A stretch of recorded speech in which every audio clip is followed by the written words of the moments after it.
তো আমি অনেক বড় বিশাল একটা দীর্ঘ চিঠি লিখে, জেভিয়ারকে একটা চিঠি লিখে আমি ওকে না জানিয়ে আমি চুপ করে সিলেট চলে আসলাম একা একা। ও মাই গড। একা একা চলে আসলাম। তো চলে আসার পরে এসে ফোন টোন অফ করে দিলাম। আমি ভাবছিলাম জেভিয়ারকে কুইট করলেন লাইফ থেকে? কুইট করলাম। আমি আমার বাবা মার জন্য কুইট করতে চেয়েছিলাম। তারপরে সে যখন চিঠিটা পেল, চিঠি পাওয়ার পরে সে পাগল হয়ে গেল। মানে তোর তখন একদম আমার মানে আমি শুনেছি মামি শাশুড়ির কাছ থেকে, জেভিয়ার একদম পুরো ক্রেজি হয়ে গেল যে না এটা কীভাবে সময়, এটা হবেই না। মানে বিয়ের সব কিছু ঠিকঠাক হয়ে গেল 27 তারিখ সব কিছু, এবং আমার শাশুড়ি একদম মানে পুরো একদম যখন শুনলেন যে শানু সিলেট চলে গেছে, ফিরে গেছে, উনি নাকি বলেছেন যে আমি জানি না, মানে এটা এক ধরনের ইমোশনাল জায়গা থেকে হয়তো বা বলেছেন যে না আমি সব জায়গায় দাওয়াত করে ফেলেছি, সব কিছু আয়োজন ফাইনাল হয়ে গিয়েছে, আমার মানে আমি জানি না। শান্তনু বাসায় সবাই শান্তনু ডাকে যে 27 তারিখে বিয়ে হবে, তুমি কাকে করবা জানি না, কাকে করবা আমি জানি না, বাট 27 তারিখে বিয়ে হবে। তো একটা পর্যায়ে জেভিয়ার মানে মামি শাশুড়ি যে ঝুমুর মামি ওনারা সবাই মিলে অনেকভাবে আমার সাথে যোগাযোগ করার চেষ্টা করলেন সিলেটে, কোনোভাবেই খুঁজে পাচ্ছিলেন না, কারণ আমি তো ফোন অফ করে দিয়েছি। আমার সাথে যোগাযোগের একটাই মাধ্যম ছিল, আমার বাসার একটা ল্যান্ড ফোন ছিল, সেই নাম্বারটা জেভিয়ারের জানা ছিল, কারণ যেহেতু এর আগে যখন সিলেট যেতাম তখন ল্যান্ড ফোনে কথা হতো। তখন হচ্ছে তখন বাসায় ওভাবে ফোন কেউ করলে আমি তো গিয়ে আমার মনে আছে যে আমি সিলেট ফিরে আমি একদম এতটাই বিধ্বস্ত হয়ে গেলাম মানসিকভাবে, আমি বিছানাতেই পড়েছিলাম। মানে আমিও তো একটা বড় একটা সিদ্ধান্ত নিয়ে সিলেট ফিরেছি। 2 দিন আমি বিছানাতেই ছিলাম, কিছু খাইনি, মানে একদম এক ধরনের অস্বাভাবিক একটা পরিবেশ ঘরের মধ্যে। তো একটা পর্যায়ে একদিন ফোন আসলো দিনের বেলা, তার পরের দিনই বা ওই দিনই মামি শাশুড়ি ফোন করলেন, ঝুমুর মামি, যে উনি একটু মিথ্যে অভিনয় করে একটু প্ল্যান করে ফোন করছেন, চ্যানেলাই থেকে ফোন এসছে। তা আমার মা সহজ সরলভাবে বললেন যে তোমার চ্যানেলাই থেকে ফোন আসছে, ফোনটা ধরো, কথা বলো। আমি না, আমি কারোর সাথে কথা বলবো না। তখন মা মানে আমার কাজের ব্যাপারে বা সব কিছুর মানে আমাকে এত পূর্ণ স্বাধীনতা দিয়েছেন আমার ফ্যামিলি, আমার উপর বিশ্বাসটা এত বেশি প্রকট ছিল সবার। তো আমি গিয়ে ধরলাম ফোনটা। ফোন ধরার পরে আমার মামি শাশুড়ি বলেন যে শানু তুমি কি করতে যাচ্ছ, তুমি মানে এত বড় একটা মানে ডিসিশন নিয়ে শেষ মুহূর্তে এরকম আমাদের সবাইকে জলে ফেলে দিচ্ছে, মানে সব কিছু বলে উনি ওনার জায়গা থেকে খুব স্বাভাবিক কনভিন্স করার চেষ্টা করলেন। তুমি ফোনটা খোলো, মানে জেভিয়ার পাগল হয়ে যাচ্ছে, জেভিয়ার একদম অন্যরকমভাবে রিয়্যাক্ট করছে, তুমি করো, খারাপ কিছু ঘটে যেতে পারে। তো আমিও আসলে তখন আবার ইমোশনালি মানে বায়াসড হয়ে আমি আবার ফোনটা অন করলাম। ফোনটা অন করার পরে খুব স্বাভাবিক জেভিয়ার কান্নায় ভেঙে পড়লো, মানে সে তার জায়গা থেকে জানালো যে না আমি তোমাকে ছাড়া আসলে আমার লাইফ চলবে না, তো তুমি ফিরে আসো, সব কিছু ঠিক হয়ে যাবে, মানে আমি কথা দিলাম যে ম্যানেজ করবো আমি। তো তারপর আমি ওই দিন রাতেই আমি আবার আমার মানে বাবার সাথে বসলাম,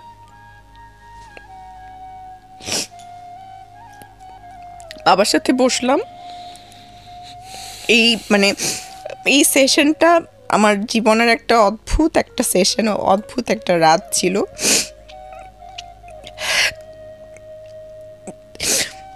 আমি বাবাকে বললাম যে বাবা আমি সরি, আমি পারবো না, আমি কোনোভাবেই পারছি না, তোমাদের কথা ভেবে আমি অনেক চেষ্টা করেছি যে আমি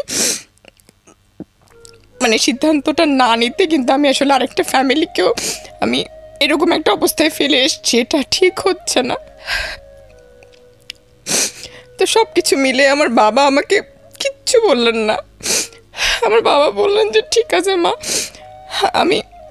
আমি তো শুধু চেয়েছিলাম যে তুমি ভালো থাকো, কিন্তু এখন এই ডিসিশনটা নিলে আসলে তোমাকে আমার সারা জীবনের জন্য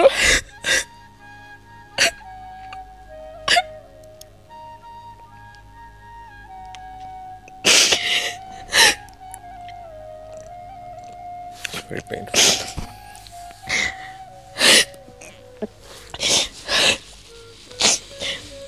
I'm so সরি। আমি আমি আমাকে আমার এই জীবনের গল্পটা আমি কখনোই আমি এইভাবে মানে কখনোই সবার সামনে আমি আনতে চাইনি, কারণ জেভিয়ারও বলতো যে, সবাই বলতো যে ইমোশনালি কারো করার কোনো দরকার নেই, কারো এটা কাউকে বলার ওভাবে দরকার নাই। Actually, she is filtering her emotion because ওনার ভেতরের যে কষ্টটা আপনারা বোঝার চেষ্টা করবেন, এবং ইট ক্যান বি এক্সপ্লেইন। হ্যাঁ, এটা আসলে এক্সপ্লেইন করার মতো না। আমি আসলে কখনোই সবার সামনে এইভাবে কান্নাকাটি করে কারো কি বলবো, কারো সিম্প্যাথি আমি কখনোই পেতে চাই না, কারণ আমার এই জীবনের এই অজানা কষ্টটা আমি কখনোই সামনে আনতে চাইনি, চাইবো না। We are lucky enough because আমরা আপনাকে ডেকেছিলাম আপনার গল্পটা জানার জন্য, এবং আপনি এক ডাকে সাড়া দিয়েছেন। সেটারও একটা উদ্দেশ্য আছে নিশ্চয়ই, আমরা অনুষ্ঠানের শেষে গিয়ে বলবো। এবং শানুকে যতটুকু আমরা দেখেছি, আমরা এই রেডিও আম্বার পরিবার যতটুকু মিশেছি, শি ইজ রিয়েলি হিউম্যান। অসাধারণ মানুষ, এত হাসি খুশি, এত ফ্রেন্ডলি। ওর কাছে গেলে কখনো মনে হয় না যে ও আসলে খুব বড় একজন মানে স্টার, যে যারা মানে সারা বাংলাদেশের মানুষ ওকে চেনে। যাই হোক শানু, আমি অনুষ্ঠানের শুরুতেই বলে নিয়েছিলাম যে আমরা কোনো ইমোশন ফিল্টার করবো না। আমাদের ভেতরে যদি কান্না আসে আমরা কাঁদবো, আমাদের হাসতে ইচ্ছে হলে হাসবো। ফিল ইটস ইউর ফ্যামিলি, সেইভাবে বলা আর কি। তো বাবা কি বলল? তারপর বাবা আমাকে বলল যে ঠিক আছে মা, যাও, তোমার জন্য আমার আশীর্বাদ থাকবে, ভালো থাকো। কিন্তু এইভাবে সারা জীবনের জন্য হারিয়ে ফেলছি, এটা আমি কখনোই চাইনি। তো আমাকে কিছু বললেন না, এর পরবর্তীতে আমি সারা রাত আমি বিছানায় কান্নাকাটি করলাম। তারপরও আমার একদমই সাহস হচ্ছিল না যে আমি ঘর থেকে বের হয়ে আসব। মানে আমি কোনোভাবেই ঘরের চৌকাঠ পেরিয়ে আমি বের হয়ে আসতে পারছিলাম না। তো আমার ভাইও আমাকে বললো যে, তুই কি তোর সিদ্ধান্তে অটল, তুই জেভিয়ারকেই বিয়ে করবি? আমি বলছি হ্যাঁ। বলে আচ্ছা ঠিক আছে।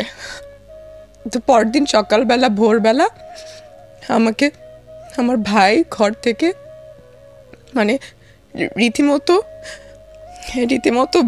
মানে রুম থেকে টেনে বের করে আমাকে, লাগেজটা ওভাবেই ছিল, আমার মা আমাকে আটকাতে চেয়েছিল, দরজার ওপাশে মাকে আটকে দিল যে আমার ভাই জানে যে আমি অনেক ইমোশনালি হয়ে যাব, আমি পারবো না। তো সে আমাকে হেল্প করলো বলতে আসলে একদমই কোনো কথা বলেনি। সে টেনে নিয়ে এসে দরজার বাইরে এসে, বাবার সাথেও আমার দেখা হয়নি, আমাকে একদম বাস স্ট্যান্ড পর্যন্ত পৌঁছে দিল। বাবা নাকি বলেছিল যে ওকে একদম ঢাকা পর্যন্ত পৌঁছে দিয়ে আয়। তো ততক্ষণে মোটামুটি, যেহেতু আমি ঢাকা থেকে ফিরেছি, আমার মামা বাড়ির সবাই, আমার পিসাতো ভাই বোনরা সবাই যেহেতু ঘটনা কম বেশি সবাই জানে, মোটামুটি সবাই আসছিল আমাকে বুঝানোর জন্য বা সামহাও আমাকে আটকানোর জন্য। ওনারা সবাই ঢাকা থেকে রওনা দিচ্ছিলেন। তো এই কারণে বাবা টেনশন করে বললেন যে তুই ঢাকা পর্যন্ত শানুকে দিয়ে। তো ওই দিন বাসে টিকিট কেটে ঢাকা পর্যন্ত পৌঁছে দিয়ে গেল। বাসে বসে দুই ভাই বোন আমরা একটা ফোঁটাও কথা বলিনি। আমি শুধু ওকে বহুবার সরি বলার চেষ্টা করেছি, সে কোনো কথা বলেনি। বলার পরে তারপরে ঢাকা নেমে পৌঁছে বলতে জাস্ট ততক্ষণে তো আমার জেভিয়ারের সাথে কন্ট্যাক্ট হচ্ছিল। জেভিয়ার আমাকে, আমরা কাঁচপুরে নেমেছিলাম, তো সেখানে কাঁচপুর ব্রিজের ওখানে রিসিভ করলো। আমার ভাই একটা ফোঁটাও জেভিয়ার সাথে কথা বললো না, আমাকে হ্যান্ড ওভার বলবো না, এটা আসলে নামিয়ে দিয়ে চলে গেল। এরপরে আমি একদমই ঘোরের মধ্যে ছিলাম। আমি নেমে এসে আমি মানে জেভিয়ারকে পাওয়ার পর, জেভিয়ার তো অনেক খুশি। আমরা ফিরে এলাম ওই দিন রাতে করেই। ওই দিন রাতে পরের দিনই আমি আবার ঢাকা থেকে বরিশাল চলে গেলাম। ওখানে গিয়ে পরদিনই হচ্ছে হলুদের আয়োজন করা হলো, হলুদের অনুষ্ঠান হলো। আমি একদমই আসলে আমি নিজে বলি, আমি এখনও আসলে মাঝে মধ্যে মনে হয় আমি একটা ঘোরের মধ্যে বিয়েটা করেছি, যে আমি আসলে বুঝতে পারছিলাম না আমি কী সিদ্ধান্ত নিতে যাচ্ছি। তো তারপরে হলুদ হলো, হলুদের অনুষ্ঠানের দিন শুধু আমি হলুদের অনুষ্ঠানের দিন একবার শুধু আমার কান্না, একদম বুক ভেঙে কান্না আসছিল। কারণ আমার দেবর ছোট একটা, ও যখন আসলে আমাকে রাখি পরাতে আসলো তখন আসলে আমার মানে এমন কান্না আসলো যে ভাইয়ের কথা মনে পড়ে আমি তখন একদমই নিজেকে কন্ট্রোল করতে পারছিলাম না। এরপর তো মানে যেভাবে বিয়ের আয়োজন হয় আমিও আমার মতো করেই একদম একাই বলবো আমার আসলে ইট ক্যান বি এক্সপ্লেইন। হ্যাঁ, first of all it can be explain. আমি নিজে থেকে শুনছি, আমি ফিল করার চেষ্টা করছি, এটা আসলে এক্সপ্লেইন করার মতো না। বিয়ে করেছি, খুব সুন্দরভাবে আয়োজন করেছে আমার শ্বশুরবাড়ির সবাই, অনুষ্ঠান সব কিছু মিলে। জেভিয়ার তো অনেক আগে থেকেই সব কিছু প্ল্যান করা ছিল। ঢাকা থেকে শুধুমাত্র আমার ফ্রেন্ড হিসেবে মানে আমার পক্ষ থেকে আসলে তখন একটা বন্ধু গিয়েছিল, সাজ্জাদ। তারপর বিয়ের অনুষ্ঠান হলো। আসলে খুব স্বাভাবিক একটা আনন্দ আয়োজনের মধ্যে থাকলে আমি নিজের কষ্টটা আসলে আমি ভুলেছিলাম। মানে আমার ভেতরে হয়তো ভেতরে অনেক কষ্ট হয়তো বা হচ্ছিল, কিন্তু আমি সেটা সামহাও আমি ওই আনন্দ আয়োজনের মধ্যে আমি কাউকে দেখাতে পারিনি, হয়তো বা দেখাতে চাইনি। কারণ আমি তো একটা নতুন পরিবারে এসে, নতুন সংসারে এসে নতুন জীবন শুরু করছি। আর আমার মানে শ্বশুর শাশুড়ি বাপি মা, আমি বলবো যে আমার মানে স্টিল নাও আমি মাঝে মধ্যে ভাবি যে আমি এতটাই ব্লেসড যে আমি আমার বাবা মাকে যেভাবে পেয়েছি, আমার মানে বাপি মাকে আমি ওইভাবে মানে পেয়েছি।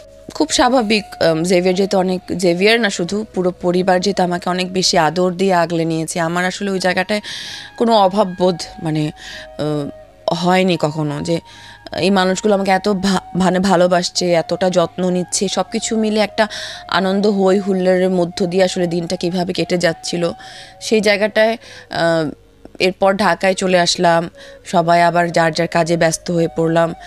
একটা শখ আমি খেয়েছিলাম, যেটা হয়েছে যে এটা অনেক বড় একটা শখ, কারণ এটা খুব স্বাভাবিক ছিল, এটা আমার এক্সপেক্টেড ছিল, কিন্তু তারপরেও আমি কষ্টটা ফিল করেছি। কারণ হচ্ছে যে আমাদের এমনিতেই যেহেতু আগে থেকেই মানে বলেছে যে নৃতাত্ত্বিক জনগোষ্ঠীর এটা একটা খুব কঠিন একটা ব্যবস্থা, যে যারা এই ধরনের আসলে গোত্রের বাইরে বিয়ে করছে তাদেরকে আসলে একদম সমাজচ্যুত করে দেওয়ার এই সিস্টেমটা তো অনেক আগে থেকেই ছিল। আমার ক্ষেত্রেও ঘটবে এটা তো জানাই ছিল। আর সেক্ষেত্রে আমার বাবার মতো এরকম একজন মানুষের মানে লিডিং পার্সনের মেয়ে হিসেবে এটা তো আরও বেশি আনএক্সপেক্টেড ছিল সবার কাছে। এটা তো মানে এটা মানে একসেপ্ট করলে যেটা হতো কি যে এটা একটা রোল মডেল হয়ে যেত সবার জন্য। সেই জায়গা থেকেই হয়তো বা আমার কমিউনিটির মানে পঞ্চায়েত বা আমার এলাকার মানুষজন, আমার বড় মামা সবাই মিলেই সিদ্ধান্তটা হয়তো বা নিয়েছিলেন। কিন্তু যেটা হয়েছে যে আরও অনেকেই এ ধরনের অনেক ঘটনাই ঘটেছে, যে অনেক মেয়েরাই ধর্মান্তরিত, বিয়ে করে ধর্মান্তরিত হয়ে গিয়েছে, চলে গিয়েছে। এরকম যে ঘটেনি তা কিন্তু না আমাদের কমিউনিটিতে। আমার ক্ষেত্রে যেটা হলো, এটাকে একটা কি বলবো, একটা মানে স্যাম্পল হিসেবে রাখার জন্য এটাকে খুব ফলাওভাবে মানে প্রোগ্রামটা হয়তো বা করা হয়েছে আর কি। প্রোগ্রাম বলতে আমি তারপর কয়েকদিন পর, বিয়ের পর কয়েকদিন পর, আমার ঠিক মনে পড়ছে না, আমি জানতে পারলাম থ্রু ফেসবুক যে এরকম ঘোষণা হয়েছে। এবং আমাদের এলাকায় যে মন্দিরে একটা মানে যেটা হয় যে সাধারণত আমরা যেহেতু মণিপুরিরা হিন্দু ধর্মাবলম্বী, সনাতন ধর্মাবলম্বী, তো যারা মারা গেলে যেটা হয়, যেটা শ্রাদ্ধ অনুষ্ঠান করা হয় আয়োজন করে 12 দিনের মাথায়। তো এরকম এটা নাকি আমার মানে এলাকার সবাই আমার বাবাকে ফোর্স করেছেন, এবং এটা বাবা মানে বাধ্য হয়ে এটা করতে বাধ্য হয়েছে, যেহেতু সিস্টেম ফলো করতে হবে। এবং যেহেতু উনি একজন আদর্শ কমিউনিটির আদর্শ, সে জায়গায় উনি তো সেই জায়গাটা থেকে মানে এই জায়গাটা কম্প্রোমাইজ করতে পারেন না, এক ধরনের ফোর্সই ছিল হয়তো বা। আমি বাবাকেও কখনোই আমি এটা নিয়ে অভিযোগ মানে আমি ভাবি না, মানে আমি কাউকেই আসলে অভিযোগ জানাই না মনে মনে। আমাদের কোনো অভিযোগ নাই অনুষ্ঠানে কারোর প্রতি। যেটা হলো যে অনুষ্ঠানটা হলো, শ্রাদ্ধ অনুষ্ঠান হলো, আমার শ্রাদ্ধ অনুষ্ঠান করা হয়েছে। তারপরে থ্রু ফেসবুক, তখন আমার ভাই অনেক কট্টর ছিল আমার ব্যাপারে। যেটা হয় যে পরিবারে কেউ মারা গেলে মাথা ন্যাড়া করা হয়, তো সে মাথা ন্যাড়া করে টোরে এক ধরনের করলো যে আমার এই নামে কোনো বোন নেই, যদি ভবিষ্যতে কখনো ক্লেম করে সেটা হয়তো বা মানে যুক্তিসঙ্গত হবে না বা কিছু একটা।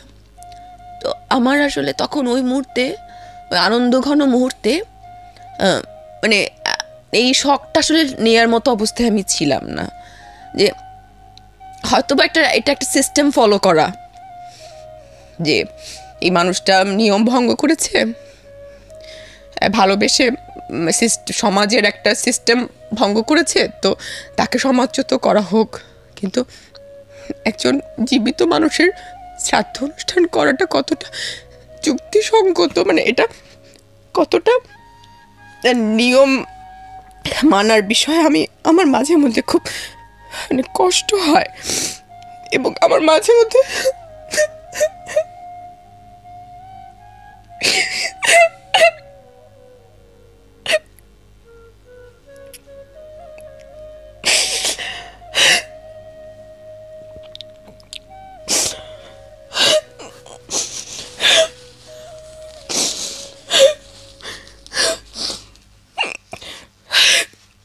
Take your time. আমি মাঝে মধ্যে এখন দুষ্টামি করে ফান করে বলি যে আমি তো জীবিত হয়েও মৃত, আমার আত্মা ঘুরে বেড়াচ্ছে, আমার কিন্তু শ্রাদ্ধ অনুষ্ঠান হয়ে গেছে, আমি আর সহজে মরবো না।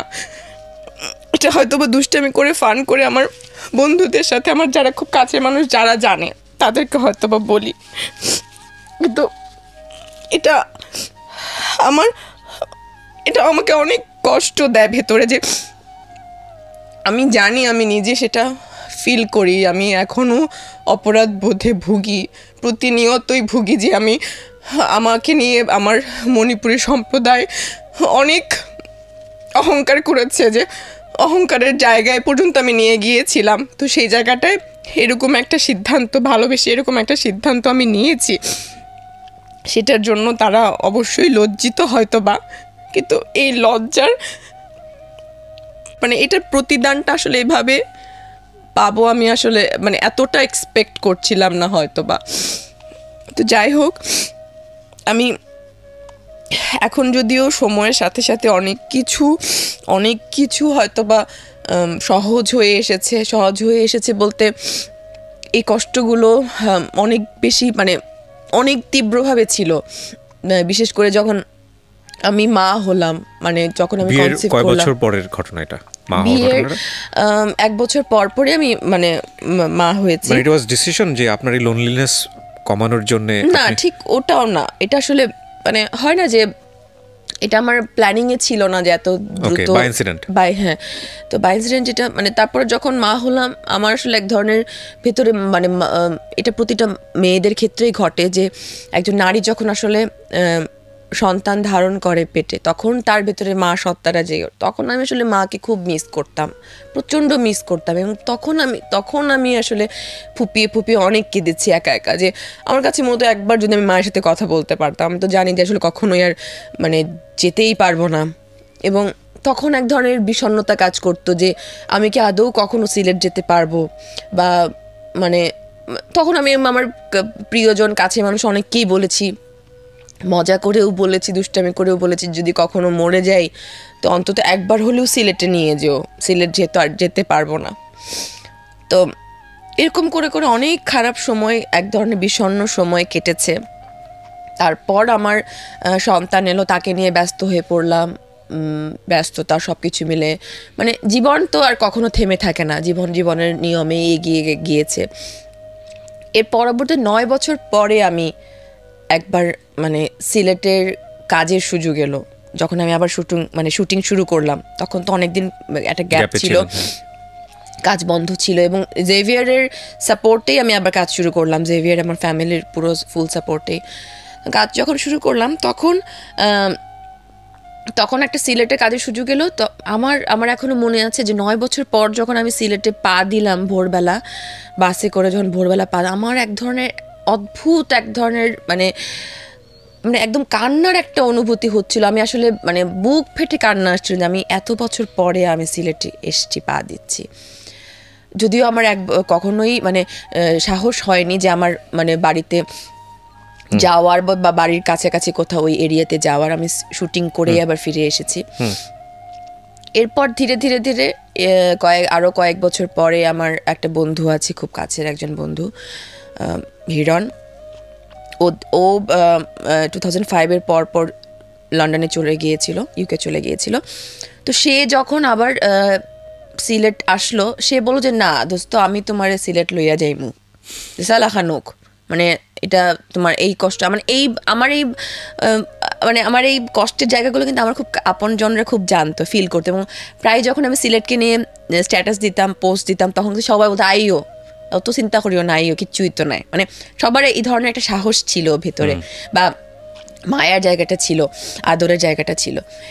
তো ওই সাহস থেকে একটা পর্যায়ে আমি সাহস করে আমি একদিন আসলাম, ও যখন ওর ফ্যামিলি নিয়ে যখন আসলো, এবং সিলেটে এসে হই হুল্লোড় করলাম, অনেক আনন্দ করলাম, কিন্তু আমি আমার বাড়ির আঙিনার কাছাকাছি কোথাও গেলাম না, এবং দূর থেকে এক ঝলক দেখে ফিরে এলাম।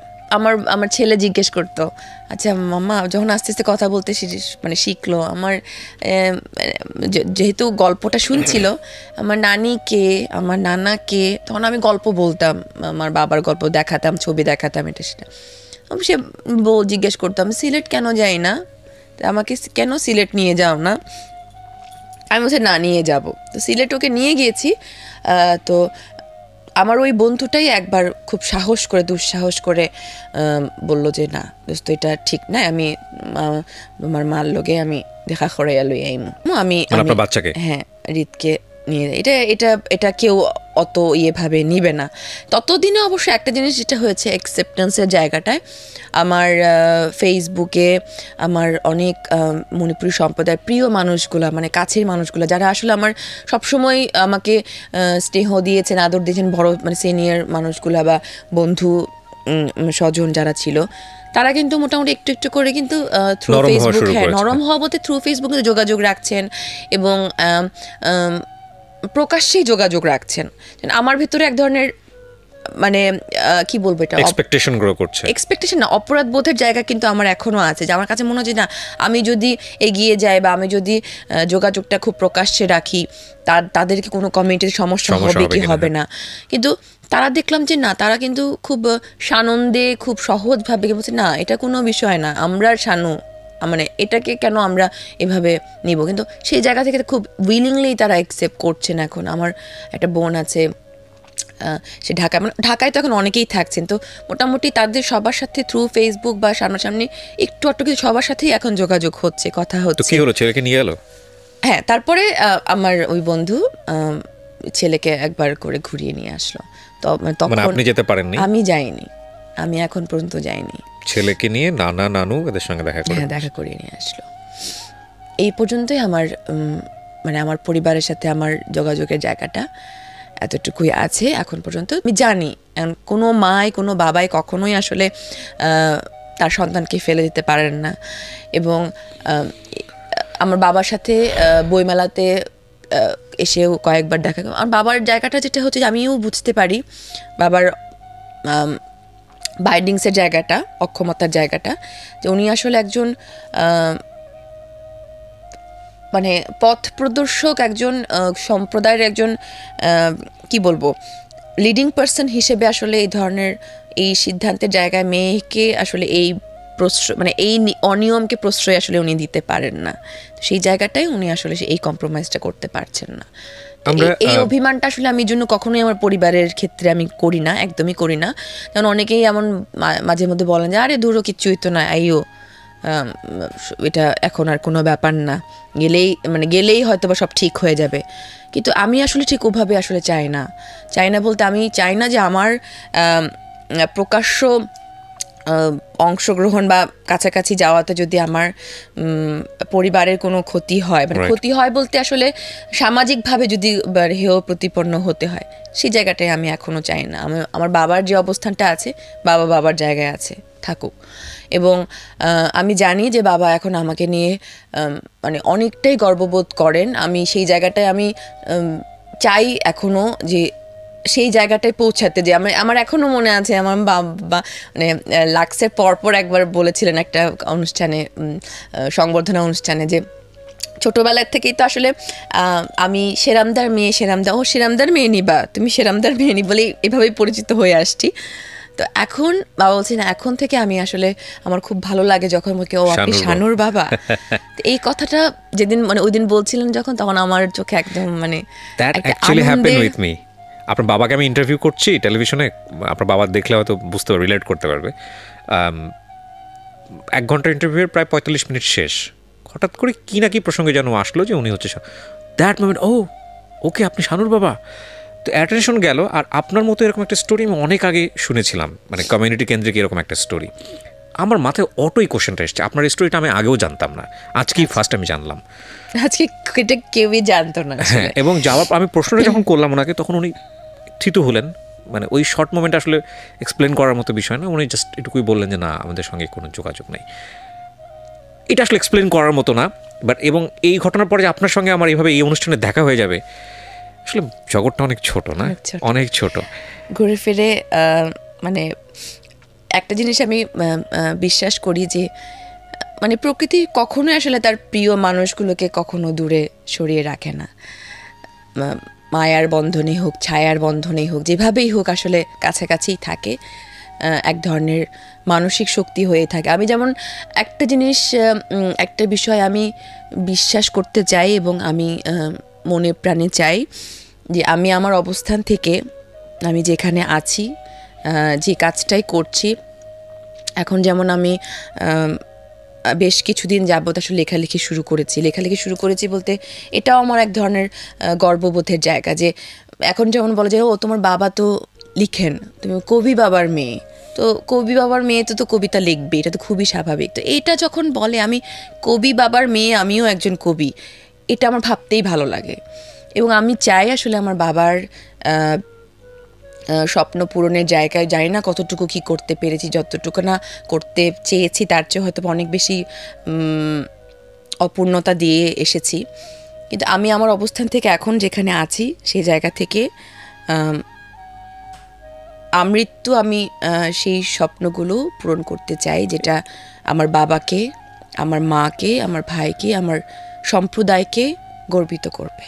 11 বছরের সংসার না?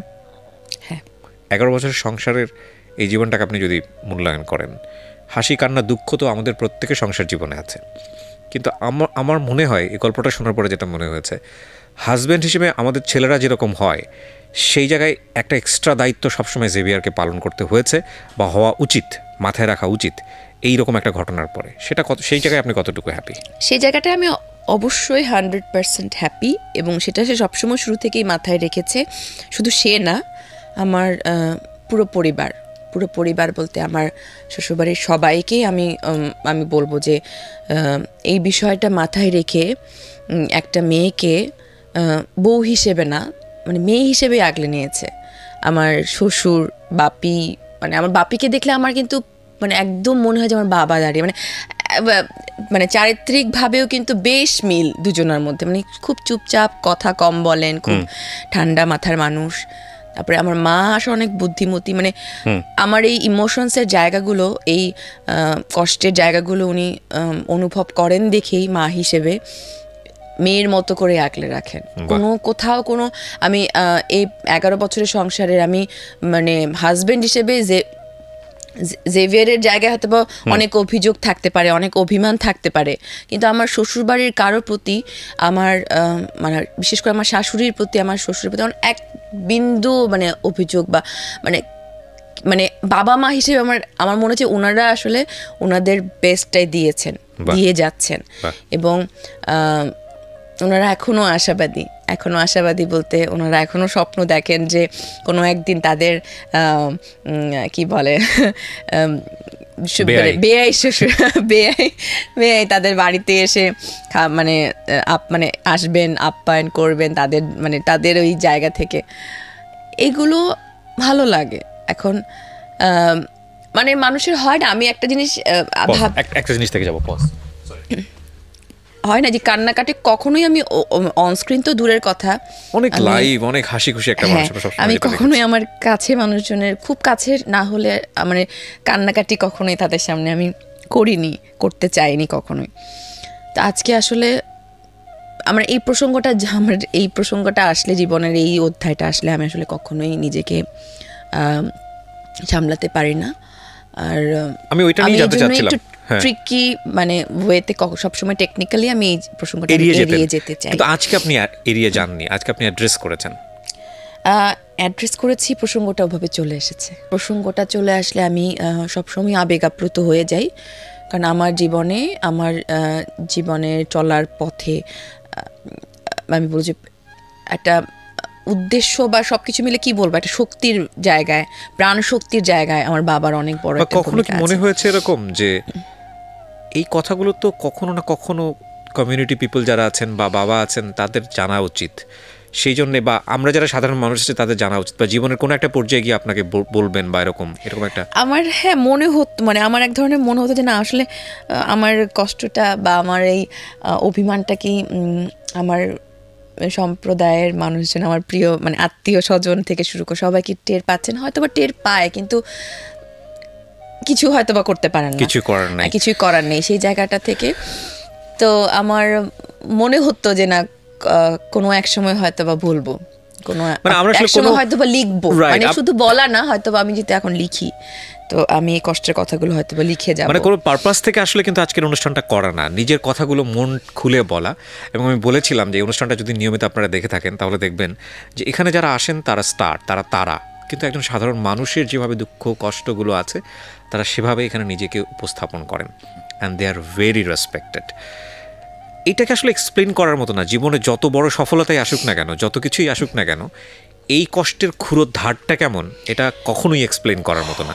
আমি প্রথমত ধন্যবাদ জানাই আপনাকে যে আপনি আমাদেরকে এতটা আপন মনে করেছেন আমাদের এই তারার রাতে, দারাজ প্রেজেন্স তারার রাত, এখানে এসে আপনি নিজেকে কিছুটা হলেও মন খুলে মনের কথাগুলো আপনি বলেছেন, আমি আন্তরিকভাবে ধন্যবাদ জানাই। এই কান্নাটুকু বা এই কষ্টটুকু আমি আসলে ভেতরে লালন করে যেতে চাই মৃত্যু, কারণ এটা হয়তো বা আমাকে এক ধরনের উদ্যম যোগাবে, একটা আমি যেটা বলছিলাম যে শক্তি থাকুক। ভালোবাসার এক অনন্য উদাহরণ, এটাকে আসলে প্রত্যেকটা মানুষ কিভাবে নেবে আমরা জানি না, তবে আমরা পজিটিভলি দেখতে চাই জেভিয়ারের ফ্যামিলিকে, এবং তারা আপনাকে 11 বছর ধরে যেই ভালোবাসাটা দিয়েছেন বা ভালোবাসা দিয়ে আপনাকে যে ভবিষ্যতে স্বপ্নটুকু দেখাচ্ছেন, এটা অসাধারণ, এটা আসলে এক্সপ্লেন করার মতো না। কান্নাকাটি করতে চাইনি, আমিও কেঁদেছি, কিন্তু আমি এতটুকু আমি দর্শকদের দেখাতে চাই না, এটা খুবই অপ্রস্তুত অবস্থায় ফেলে দেয় একটা মানুষকে। উই আর হিউম্যান বিং শানু, প্রথম কথা হচ্ছে উই আর হিউম্যান বিং। আমাদের প্রত্যেকেরই লাইফে কিছু না কিছু এরকম আছে, কেউ এক্সপোজ করে কেউ এক্সপোজ করে না। আমি এটাকে খুব পজিটিভলি দেখতে চাই, খুবই পজিটিভলি দেখতে চাই।